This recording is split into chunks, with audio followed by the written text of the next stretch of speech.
Hello friends, welcome to best consulting services. இன்றைக்கி நம்ம என்ன பார்க்க போகிறோம் அப்படின்னா, ஒரு பெண்ணுடைய சொத்து யாருக்கு போகும் அப்படிங்கிற பற்றி இந்த பதிவில் பார்க்கலாம்.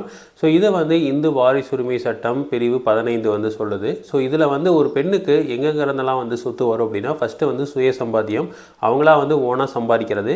ரெண்டாவது பார்த்திங்க அப்படின்னா, அவங்களோட அம்மா அப்பா வீட்டிலிருந்து வரக்கூடியது, அதாவது பிறந்த இடத்துலேருந்து வரக்கூடியது. இன்னொன்று பார்த்திங்கன்னா கணவன்கிட்டருந்து வரக்கூடியது, கணவன் இறந்த பிறகு அவங்களுக்கு வரக்கூடியது. ஸோ இந்த 3 வகையில் தான் நமக்கு இந்த ஒரு பெண்ணுக்கு ஒரு சொத்து வரும்.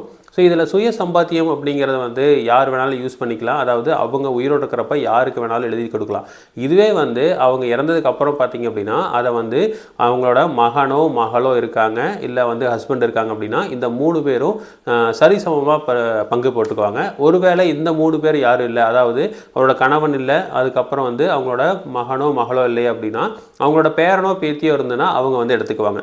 ஸோ இவங்களும் இல்லை அப்படிங்கிற பட்சத்தில் தான் அது யாருக்கு போகும் அப்படின்னா, கணவனோட வீட்டுக்காருக்கோ, இல்லை வீட்டோட, அதாவது கணவனோட வீட்டில் இருக்கிறவங்களுக்கோ, இல்லை அவங்களோட அம்மா வீட்டில் இருக்கிறவங்க, அவங்களோட அந்த இறந்து போன பெண்ணோட அண்ணனோ தம்பியோ இருப்பாங்க, இல்லை தங்கச்சியோ இருப்பாங்க, அவங்களுக்கெல்லாம் போகும்.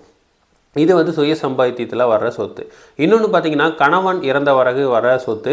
இப்போ கணவன் இறந்த பிறகு வர்ற சொத்து அந்த சொத்து அந்த பெண்ணு பேரில் இருக்குது அப்படின்னா, அந்த பெண்ணு இறந்துட்டாங்க அப்படின்னா, அது அவங்களோட மகனோ மகளுக்கோ தான் போகும், இல்லை பேரனோ பேத்திக்கோ போகும். அது அந்த கணவரோட அம்மா அப்பாவுக்கு போகாது. இவங்க யாரும் இல்லைங்கிற பட்சத்தில் தான் அந்த கணவரோட அம்மா அப்பாவுக்கு போகுமோ தவிர, அந்த கணவர் இறந்ததுக்கப்புறம் இந்த மனைவிக்கு வந்திருக்கு, இதுக்கப்புறம் அவங்களோட வாரிசுக்கு தான் போகுமோ தவிர அவங்க அம்மா அப்பாவுக்கோ போகாது. இவங்களாம் யாரும் இல்லைங்கிற பட்சத்தில், அதாவது இவங்களுக்கு வாரிசே இல்லைங்கிற பட்சத்தில் அவங்க அம்மா அப்பாவுக்கு போகும்.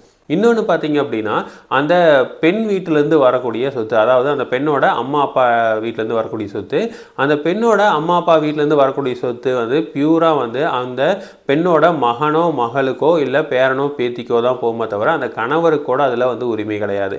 ஸோ அந்த கணவருக்கு எப்போ உரிமை இருக்குது அப்படின்னா, இவங்க 2 பேர்த்துக்கு வாரிசுகளே இல்லை அப்படிங்கிற பட்சத்தில் அந்த பெண்ணோட சொத்துக்களை அப்படியே அந்த கணவருக்கு போயிடும். ஒருவேளை அந்த பெண்ணுக்கு வாரிசுகள் இருக்குது அப்படின்னா, அந்த கணவர் அதில் எடுத்துக்க முடியாது. எல்லாமே அந்த இந்து வாரிசுரிமை சட்டம் படி அந்த வாரிசுகளுக்கு தான் போகும். இதுதான் இந்து வாரிசுரிமை சட்டம் சொல்லுது. ஒரு பெண்ணோட சொத்துக்கள் இப்படி தான் இன்னொரு அடுத்த கட்டத்துக்கு போகும். ஸோ இதே மாதிரி இன்ஃபர்மேஷன் உங்களுக்கு தொடர்ந்து வேணும் அப்படின்னா சேனலை சப்ஸ்கிரைப் பண்ணுங்கள். தேங்க்யூ.